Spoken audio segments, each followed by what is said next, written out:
اعوذ باللہ من الشیطان الرجیم بسم اللہ الرحمن الرحیم یرید اللہ تعالیٰ چاہتے ہیں کہ لیبین لکم تمہارے لیے بیان کر دیں ہر قسم کا حکم، حلال حرام ہر چیز، ویہدیکم اور اللہ تعالیٰ چاہتے ہیں کہ تمہاری رہنمائی کریں سنن الذین من قبلکم ان لوگوں کے راستوں پر کہ جو تم سے پہلے گزر چکے ہیں، انبیاء اور صالحین لوگ، ویتوب علیکم اور تیسری بات اللہ یہ چاہتے ہیں کہ اللہ تمہارے اوپر رجوع فرمائے اور تمہارے اوپر مہربانی فرمائے اور تمہاری توبہ کو قبول کرے۔ واللہ علیم حکیم اور اللہ تعالی جاننے والا ہے، علم والا ہے، حکیم حکمت والا ہے۔ واللہ یرید اور دوبارہ اس کو تاکیداً فرمایا کہ اللہ پھر چاہتے ہیں ان یتوب علیکم یہ کہ تمہارے اوپر رجوع کریں، تمہاری توبہ قبول کریں، لیکن ویرید الذین وہ لوگ چاہتے ہیں یتبعون الشہوات جو خواہشات کے پیچھے پڑے ہوئے، شہوت پرست لوگ جو ہیں جو شہوتوں کی پوجا کرتے ہیں، جن کی زندگی شہوات پر ہے، وہ یہ چاہتے ہیں اے مسلمانوں کہ ان تمیلوا میلا عظیما کہ تم پھر جاؤ اپنے دینوں سے بہت بڑا پھرنا، یعنی وہ تمہیں تمہارے طریقوں سے اور سنت سے اور دین سے دور کر دیں۔ اور اللہ کیا چاہتے ہیں، یرید اللہ یہ چاہتے ہیں ان یخفف عنکم اللہ تعالیٰ تم سے تخفیف کر دے۔ وخلق الانسان ضعیفا اور انسان کمزور پیدا کیا گیا ہے۔ سورۃ النساء سورت نمبر 4 اور سپارہ نمبر 5 آیات نمبر 26، 27 اور 28 یہ آپ کے سامنے تلاوت ہوئی ہیں، آپ نے ترجمہ سنا۔ 2 درس ان آیتوں کے پہلے گزر چکے ہیں، آج تیسرا درس۔ تو گویا کہ 2 چاہتیں اللہ تعالیٰ کی، 2 باتیں اللہ تعالیٰ کی، 2 چیزیں اللہ تعالیٰ کی گزر گئی ہیں جو اللہ چاہتے ہیں۔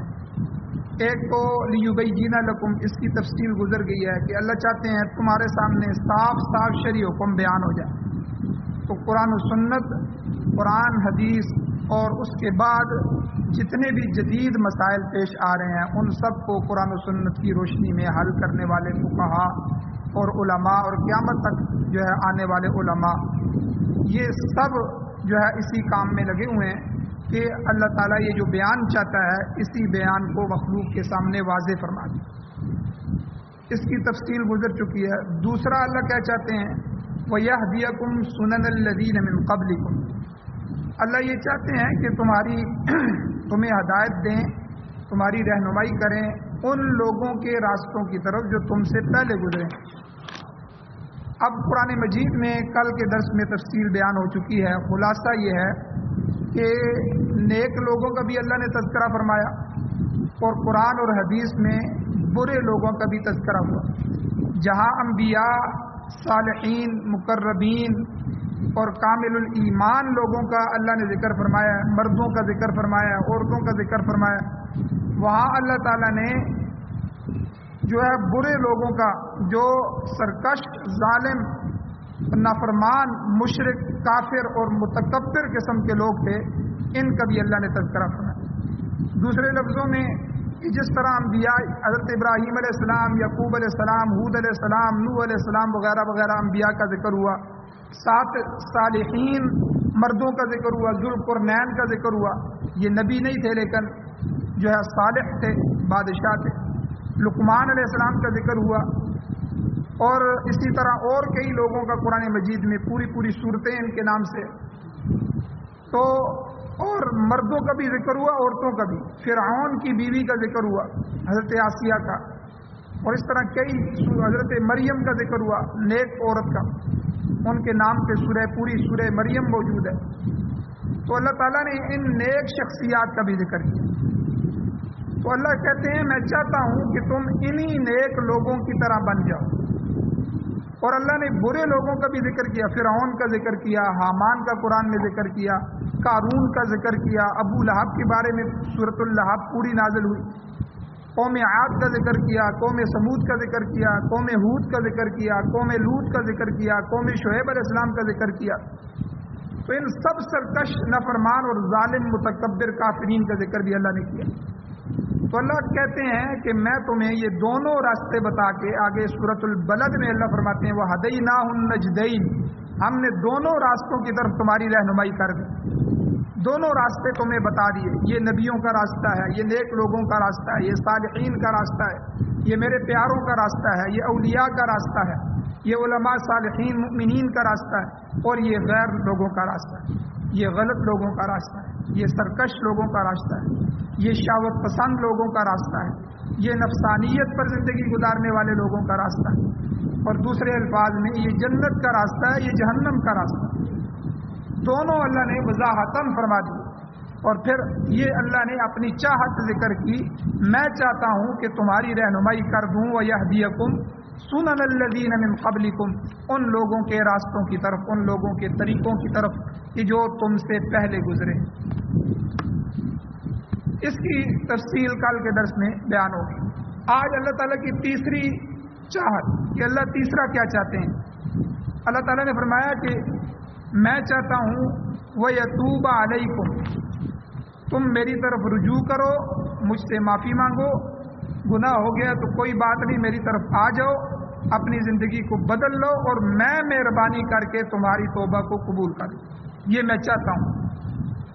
اس لیے حضور علیہ السلام نے فرمایا اللہ تو بیٹھے ہوئے ہیں، اللہ تو تیار ہے معاف کرنے کے لیے، اور آسمان دنیا پہ اللہ تشریف لاتے ہیں اور منادی آواز لگاتا ہے رات کی تنہائیوں میں کہ ہے کوئی اللہ سے مانگنے والا، اللہ کی طرف رجوع کرنے والا، کوئی اپنی اولاد کے لیے مانگنے والا، اپنی خواہشات کے لیے مانگنے والا، کوئی اللہ سے رجوع کرنے والا۔ تو اللہ تو کہتے ہیں میں آپ کی طرف توجہ کرنے والا ہوں، اور کتنی توجہ میں نے کل بھی بیان کیا کہ حدیث میں سمجھانے کے لیے حضور علیہ السلام نے فرمایا جب بندہ ایک بالشت اللہ کی طرف متوجہ ہوتا ہے تو اللہ ایک ہاتھ اس کی طرف متوجہ ہوتے ہیں، وہ ایک ہاتھ متوجہ ہوتا ہے، اللہ دو ہاتھ متوجہ ہوتے ہیں، وہ چل کے آتا ہے تو اللہ دوڑ کے اس کی طرف جاتے ہیں۔ تو اللہ تو چاہتے ہیں کہ ہم توبہ کریں اور وہ ہماری توبہ کو قبول کریں۔ تو یہ جو توبہ کا لفظ ہے اس کی نسبت دو طرف ہوئی ہے، کبھی انسان کی طرف ہوئی ہے، کبھی اللہ کی طرف، جس طرح یہاں اللہ کی طرف ہے وَيَتُوبَ عَلَيْكُمْ، اللہ تمہارے اوپر توبہ کرنا چاہتا ہے۔ تو اس کا معنی کیا ہے؟ توبہ کا اصل معنی ہے رجوع، لوٹ آنا، توابین کہتے ہیں لوٹ آنا۔ ایک طرف جا رہا تھا، وہ راستہ غلط تھا، سمجھ آ گئی کہ یہ راستہ ٹھیک نہیں ہے، اب اس راستے سے پلٹ آیا، واپس ہو گیا۔ تو توبہ کا معنی ہے رجوع کرنا۔ تو اگر توبہ کا لفظ بندے کے لیے ہو کہ بندے نے توبہ کی، تو اس کا مطلب ہوتا ہے رجوع، کہ وہ اپنے گناہوں کی زندگی کو چھوڑ کر، اس کو ترک کر کے، اس سے رجوع کر کے اللہ تعالیٰ سے معافی کا طلبگار ہو گیا، یعنی اس نے اپنی گزشتہ زندگی کو چھوڑ دیا ہے، اب اس راستے سے پلٹ کے آ گیا ہے، اب اللہ تعالیٰ کے بتائے ہوئے راستے پہ چلنا شروع ہو گیا۔ اس کو توبہ کہتے ہیں، بندے کی توبہ۔ اور اگر یہ رجوع اللہ تعالیٰ کی طرف نسبت ہو، جیسے یہاں ہوئی ہے کہ وَيَتُوبَ عَلَيْكُمْ، اللہ تمہارے اوپر توبہ کرنے والا ہے، تو اس کا مطلب ہے وہ تواب ہے، یعنی وہ اپنے بندے پر مہربانی اور شفقت کے ساتھ رجوع کرتا ہے، یعنی جب بندہ اس سے معافی مانگتا ہے تو وہ اس کو قبول کرتا ہے۔ اسی کو فرمایا وَيَتُوبَ عَلَيْكُمْ، وہ تمہاری طرف مہربانی اور شفقت سے رجوع کرتا ہے۔ بعض اوقات ایسا ہوتا ہے کہ اللہ تعالیٰ نے فرمایا فَأُولَٰئِكَ يَتُوبُ اللَّهُ عَلَيْهِمْ، اللہ تعالیٰ اپنے بندوں پر مہربان ہوتا ہے۔ کتنا مہربان ہوتا ہے؟ معافی مانگنے والے اللہ کو اتنے پسند ہیں کہ اللہ تعالیٰ ان سے محبت کرتے ہیں۔ یحب التوابین، اللہ توبہ کرنے والوں سے محبت کرتے ہیں۔ توبہ وہی کرے گا جو گناہ کی زندگی میں، تو گویا کہ اللہ گناہ گاروں سے محبت کر رہے، حالانکہ دنیا کا قانون ہے گناہ گار سے کوئی محبت نہیں کرتا۔ اور حضور علیہ السلام نے فرمایا التائب من الذنب کمن لا ذنب لہ، گناہ سے رجوع کرنے والا، گناہ سے لوٹنے والا، گناہوں کی زندگی کو چھوڑ کے توبہ کرنے والا، وہ اسی طرح ہے کہ جیسے اس نے گناہ کیا ہی نہیں۔ کتنی زبردست حدیث ہے۔ تو اللہ تعالیٰ معافی مانگنے والوں کو کتنا پسند کرتے ہیں کہ جب بندہ معافی مانگتا ہے تو یہ اس کے اخلاص تک ہے کہ وہ کیسے روتا ہے۔ صحابہ اکرام سے کوئی گناہ ہو جاتا، کوئی مسئلہ ہو جاتا تو وہ ایسا گناہ کو معاف کرواتے کہ دنیا دیکھتی۔ تو معافی مانگنے والوں کو اللہ تعالیٰ معاف بھی کرتے ہیں، اور مزید کیا رجوع اور مہربانی کرتے ہیں کہ یبدل اللہ سیئاتہم حسنات۔ اللہ نے قرآن میں فرمایا کہ ان کی برائیوں کو نیکیوں میں بدل دیتے ہیں۔ کتنی بڑا احسان! یعنی اگر برائیاں ہی معاف ہو جائیں تو یہ کتنی بڑی بات ہے۔ ہم تو وہاں گئے تھے گناہ بخشوانے کے لیے کہ اللہ ہمارے گناہ بخش دے۔ اللہ نے ہمارے گناہوں کو بھی بخش دیا، اور جتنے گناہ ہوئے تھے ان گناہوں کو اتنی نیکیوں میں لکھ دیا۔ اللہ تو اتنے مہربان ہے۔ تو بندے کی توبہ جس قدر خلوص کے ساتھ ہوگی، نیت جس طرح درست ہوگی، اللہ تعالیٰ اس کا صلہ بھی اسی قدر بہتر عطا فرمائیں۔ بندے کے نامہ اعمال سے غلطیاں، کوتاہیاں، گناہ دور کر کے ان کی جگہ اللہ تعالیٰ نیکیاں لکھ دیتا ہے، تو مطلب یہ ہوا کہ اللہ تم پر رجوع فرماتا ہے۔ اللہ معاف کرنے اور بخشش کرنے کے ساتھ تمہارے اوپر متوجہ ہو جاتا ہے۔ آگے اللہ نے فرمایا واللہ علیم حکیم۔ یہ جو سمیع علیم، علیم حکیم، غفور الرحیم، یہ جو آخری جملے ہوتے ہیں، یہ اللہ تعالیٰ اکثر آیتوں کے آخر میں یہ اپنی ایک یا دو صفت ذکر کر دیتے ہیں۔ تو یہاں پر اللہ نے علیم حکیم اپنی دو صفتیں، میں جاننے والا ہوں، مجھے پتہ ہے، اور میں حکمت والا ہوں، میرے ہر کام میں حکمت ہے۔ تو اس میں اللہ تعالیٰ یہ بتاتے ہیں کہ دیکھو ہر چیز کو میں نے پیدا کیا ہے، ساری میری مخلوق ہے، میں ہر چیز کو جانتا ہوں، اور میرا کوئی کام بھی حکمت سے خالی نہیں ہے۔ اب یہاں سے پیچھے اللہ نے جو حکم دیا، حلال کا حکم دیا، حرام کا حکم دیا، نکاح کے حکم دیے، طلاق وغیرہ کے حکم دیے، جائز ناجائز امور اللہ نے بتا دیے، تو جو بھی احکام اللہ نے دیے ہیں ان میں ضرور کوئی نہ کوئی حکمت ہے، اور اس کے جتنے بھی اوامر اور نواہی ہیں، جتنے بھی حکم دیے ہیں اور جن سے منع کیا، امر اور نہی، ان میں جو ہے ہمارے لیے بہتری ہے۔ جن عورتوں سے نکاح کو اللہ نے حرام قرار دیا، اس میں لازماً ہمارے لیے مصلحت ہے اور انسانیت کا بھلا ہے۔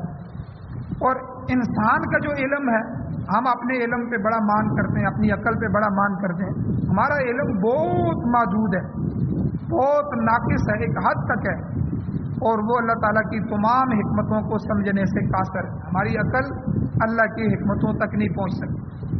اللہ تعالیٰ کی ذات ہی علیم ذات ہے، یعنی ہر چیز کو جاننے والی۔ ہمارے سامنے ایک چیز پڑی ہو، ہم اس کو سامنے سے دیکھ رہے ہوتے ہیں، نیچے کیسی ہے ہمیں اسے یہ پتہ نہیں ہوتا۔ ہم فروٹ خرید کے لاتے ہیں، اوپر سے سیدھے سیدھے صاف ہوتے ہیں، گھر میں آ کے دیکھتے ہیں نیچے نیچے داغے لگے ہوتے ہیں۔ ہمیں تو یہاں تک ہمارا علم یہاں آ کے بس ہو جاتا ہے۔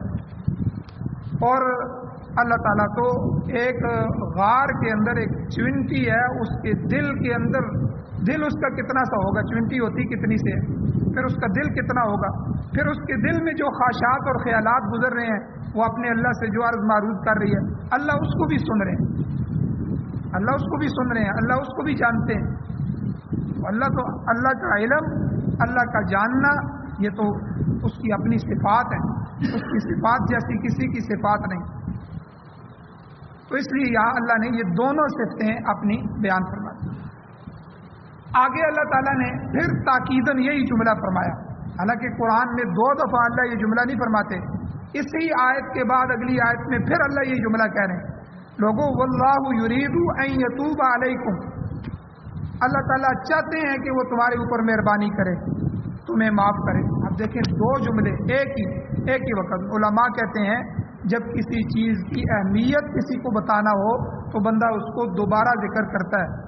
جیسے ہم کسی کو کہتے ہیں نا، یہ کام لازمی کرنا، اچھا سنا ہے نا، یہ کام لازمی کر کے آنا، اب ہم نے 2 دفعہ کہا ہے، حالانکہ 1 دفعہ بھی کہتے تو اس نے کر دینا تھا، تو یہ دوسری دفعہ تاکید ہوئی ہے کہ بھئی اس کام کی اہمیت ہے، اس لیے میں تمہیں متوجہ کر کے آیا۔ کئی 3 دفعہ کہتے ہیں، تو اللہ تعالیٰ نے یہاں 2 دفعہ ذکر کیا، پھر کہا واللہ یرید ان یتوب علیکم، اللہ تعالیٰ تمہاری توبہ قبول کرنا چاہتے ہیں۔ اللہ کتنا گناہ گاروں کی طرف متوجہ ہے۔ لوگوں اپنے گناہوں کی زندگی کو چھوڑ دو، میری بغاوت سے نکل آؤ، مجھے ناراض کرنا چھوڑ دو، میں اتنا رحیم ہوں، میں تمہاری ضرورتوں کا خیال رکھتا ہوں، پیدا کیا ہے اور تمہیں بڑا کیا ہے، تمہاری ہر چیز میں تمہاری ہر چیز کا خیال رکھتا ہوں، ہر نعمت جو ہے میں تمہیں عطا کی ہے، اور تم جو ہے عام دنیا میں بھی قاعدہ ہے کوئی بندہ احسان کر دے تو ہم اس کے احسان کی لاج رکھتے ہیں، اتنے احسانات میرے تمہارے اوپر ہیں، پھر بھی میری بغاوت میں زندگیاں گزار دیں۔ تو گویا کہ اللہ اس کو تاکیداً فرما رہے ہیں کہ اللہ چاہتے ہیں کہ اللہ جو بخشش اور مہربانی سے تمہاری طرف رجوع کر چکے ہیں لوگوں تم بھی متوجہ ہو۔ لیکن اس میں اللہ نے آگے ایک اور جملہ کہا، اللہ کہتے ہیں میں تو یہ چاہتا ہوں کہ تمہاری توبہ قبول کروں، مہربانی کروں، لیکن وہ یرید الذین یتبعون الشہوات، جو لوگ شہوت پسند ہیں، خواہشات کی زندگی گزار رہے ہیں، وہ کیا چاہتے ہیں دنیا میں جو ہے ایمان والے تو وہ تو وہی چاہتے ہیں جو اللہ چاہتے ہیں، لیکن کافر کیا چاہتا ہے، خواہشات والی زندگی گزارنے والے کیا چاہتے ہیں، اللہ کہتے ہیں وہ یہ چاہتے ہیں ان تمیلوا میلا عظیما، کہ تم کو راہ راست سے ہٹا کر گمراہی کی لائن پہ لگا دیں، تمہیں گمراہی کی طرف پھیرا دیں، ان تمیلوا، تمہیں مائل کر دیں، وہاں سے ہٹا دیں، کتنا، اللہ نے کہا میلا عظیما، تھوڑا گمراہ نہیں بلکہ پٹڑی سے بالکل اتار، جو ریل پٹڑی سے ہی اتر جائے اس کا کیا ٹھکانہ ہے، اس کی کیا اہمیت اور افادیت رہتی ہے۔ تو یہ ایک لائن ہے جو اللہ کی طرف، جنت کی طرف جا رہی ہے۔ تو خواہشات والے لوگ، کافر والے لوگ جو ہے وہ چاہتے ہیں کہ مسلمان اس سے پھر جائیں۔ آپ دیکھیں دنیا میں کتنی قومیں ہیں، اس وقت 8 ارب کے قریب آبادی ہے پوری دنیا میں، 8 ارب، اس میں سے 2.25 ارب کی آبادی مسلمانوں کی ہے، 2.25 ارب کی، باقی 6.25 ارب کافر ہیں، یعنی ہم سے 3 گنا زیادہ کافروں کی تعداد، اللہ کے باغیوں کی تعداد، اور جو 2.25 ارب جو مسلمان ہیں ان میں سے بھی کتنے اللہ کے باغی ہیں۔ اب دیکھیں نا، اتنے بڑے محلے میں سے 10% لوگ نمازی ہیں، جو اللہ کے سامنے اتنا بڑا حکم نماز کا، تو اس کو پورا کرنے والے کتنے، مسلمان بھی بغاوت میں۔ تو اس سے پتہ چلا 8 ارب میں سے 7.5 ارب لوگ جو ہیں وہ تو اللہ کی بغاوت میں زندگی گزار، تو مسلمانوں سمیت، اور کافر تو ہے ہی اللہ کا باغی، اللہ کا منکر۔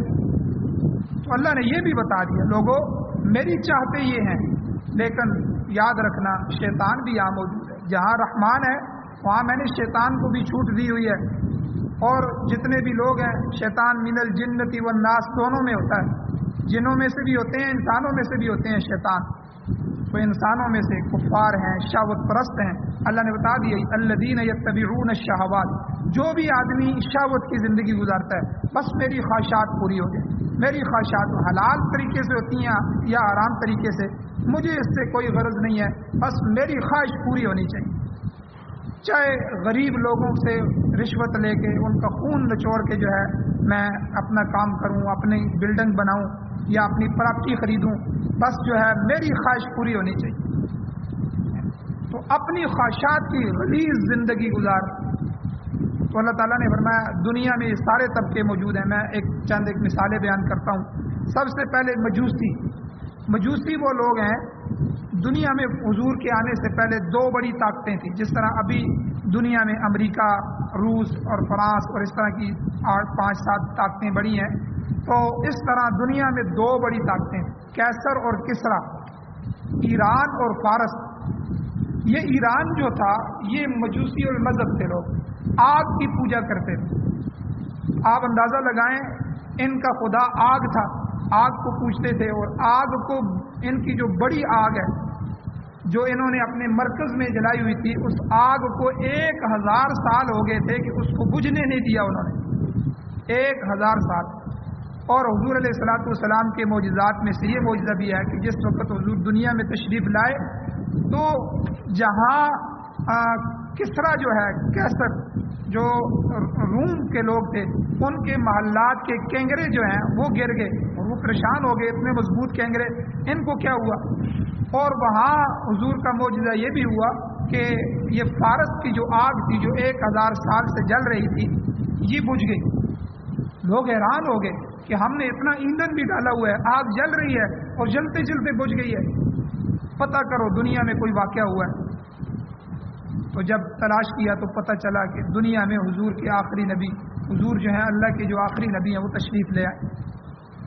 تو بہرحال یہ جو مجوسی لوگ ہیں, تو مجوسیوں کا آپ حال دیکھیں کہ وہ اپنی غلیظ خواہشات کے پیش نظر اپنی حقیقی ماں اور حقیقی بہن سے بھی نکاح کرنے کے لیے تیار ہوتے ہیں. ان کے مسلک میں, ان کے مذہب میں حقیقی ماں سے اور حقیقی بہن سے بھی نکاح جائز.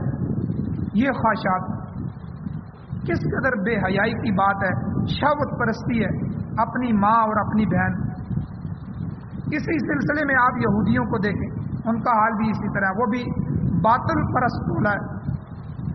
ایسے ہی لوگ ہیں جو مسلمانوں پر اعتراض کرتے ہیں. یہودی مسلمانوں کو کہتے ہیں کہ دیکھو پھوپھی اور ماموں کی بیٹی سے نکاح تو تمہارے لیے جائز ہے, مگر بتیجی اور بانجی سے کیوں نہیں جائز نہیں ہے؟ کہتے ہیں یہ بھی جائز کرو. تو اس طرح یہ مسلمانوں میں شبہات ڈالنے کی کوشش کرتے ہیں. یاد رکھیں مسلمانوں کو آ کے ڈائریکٹ کبھی بھی یہ گمراہ نہیں کر سکتے. اب ہمیں آ کے کہیں کہ اپنے نبی کا انکار کر دو, قرآن کا انکار کر دو, خدا کو نہ مانو, کوئی مسلمان تیار نہیں ہوگا. لیکن شکوک و شبہات آپ جب ڈال دیں گے, اپنی نماز کے بارے میں شکوک و شبہات ڈال دیں, کسی کام کے بارے میں شکوک و شبہات ڈال دیں, جب شبہ پڑ گیا تو سمجھ لیں بندہ گیا. تو شبہات ڈال دیے گئے.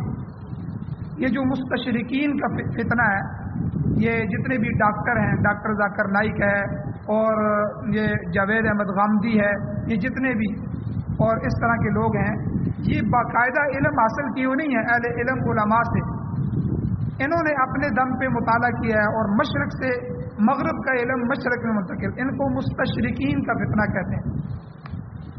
تو ان کو تیار کیا جاتا ہے اور یہ آ کے اسی طرح کے جو ہے یہ فتنے اور شبہات مسلمانوں میں مختلف احکامات میں ڈالتے ہیں. تو بہرحال یہود کی یہ کوشش ہوتی ہے. اب انہوں نے مسلمانوں پہ اعتراض کیا کہ بھائی جب خالہ کی بیٹی سے اور پھوپھی کی بیٹی سے, ماموں کی بیٹی سے, ٹھیک ہے, تمہارا چاچو کی بیٹی سے نکاح جائز ہے, تو بھائی کی بیٹی سے اور بہن کی بیٹی سے یعنی بتیجی اور بانجی سے کیوں نہیں کرتے؟ اللہ نے پیچھے بتا دیا کہ میں جاننے والا ہوں, میں جو حکم دیتا ہوں واللہ علیم حکیم, میرے ہر حکم میں حکمتیں موجود ہیں, تمہیں حکمت تلاش کرنے کی ضرورت نہیں. لیکن یہ اس طرح کے اعتراضات کرتے ہیں. اور اسی طرح آپ دیکھیں ہندوؤں کا مذہب بھی ہے. ہندوؤں کے ہاں چاچا کی بیٹی سے بھی نکاح درست نہیں, ماموں کی بیٹی سے بھی نکاح وہ نہیں کرتے. حالانکہ اسلام نے چچا, ماموں, پھوپھی اور خالہ ان تینوں کی بیٹیوں سے نکاح کو بالکل جائز قرار دیا ہے, کیونکہ ان میں اجنبیت ہوتی ہے, خود بخود اجنبیت ہوتی ہے, اور یہ فطرت کے عین مطابق ہے کہ انہی سے رشتے آگے بڑھائے جائیں. تو اس کے علاوہ جو بانجی اور بتیجی سے نکاح حرام ہے, کیونکہ یہ بے حیائی میں آ جاتا ہے, بندے کا رخ اس طرف نہیں ہوتا, ان میں اپنائیت ہوتی ہے, اجنبیت نہیں ہوتی. تو اللہ تعالیٰ نے فطرت کے مطابق جس کی فطرت ہی ختم ہو جائے, فطرت ہی مسخ ہو جائے, اس کے لیے دادی اور نانی اور بیٹی اور بہن اور ماں پھر کیا رہتی ہے, اس کے لیے تو کوئی بھی نہیں رہتا.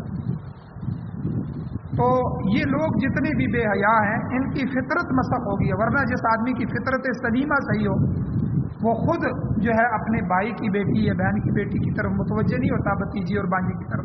وہاں اپنائیت ہوتی ہے کہ وہ اپنی بیٹیوں کی طرح ان کو سمجھا جاتا ہے, اور بچے جو ہیں ان کو اپنی بہنوں کی طرح سمجھتے ہیں. یہاں جو رشتے ہیں چچا, ماموں, پھوپھی اور خالہ, ان میں اجنبیت ہوتی ہے. اللہ نے اجنبیت ڈال دی ہے, ان میں خود بخود بندہ مائل ہوتا ہے, محبتیں ہوتی ہیں. ایک واقعہ ایک عالم نے لکھا ہے کہ 1940 کا واقعہ, وہ لکھتے ہیں کہ سیالکوٹ کا ایک وکیل تھا, اس کا ایک گریجویٹ بیٹا پڑھا لکھا تھا اس وقت, گوری شنکر نام تھا اس کا, ہندو تھا. وہ اپنی پھوپھی یا ماموں کی بیٹی سے نکاح کرنا چاہتا تھا, مگر ہندوؤں کا جو مذہب ہے وہ اس کی اجازت نہیں دیتا. لڑکی بھی رضامند تھی مگر باطل مذہب ان کے راستے میں رکاوٹ. اب معاملے نے بڑا طول اختیار کیا, آخر لڑکی کی شادی انہوں نے دوسری جگہ کر دی. تو وہ لڑکی بیماری کی حالت میں گول گول کے مر گئی، اور ادھر لڑکے پر بھی دیوانگی کے دورے پڑ رہے ہیں، تو مجذوبوں سے اسی کیفیت اس کی ہو گئی تھی. تو اللہ تعالیٰ نے اس کو ایمان کی دولت سے سرفراز کر دیا، وہ مسلمان ہو گیا، ایمان لے آیا. تو اس کے بعد اس کا نام جو ہے گوری شنکر سے محمد غوری رکھا گیا.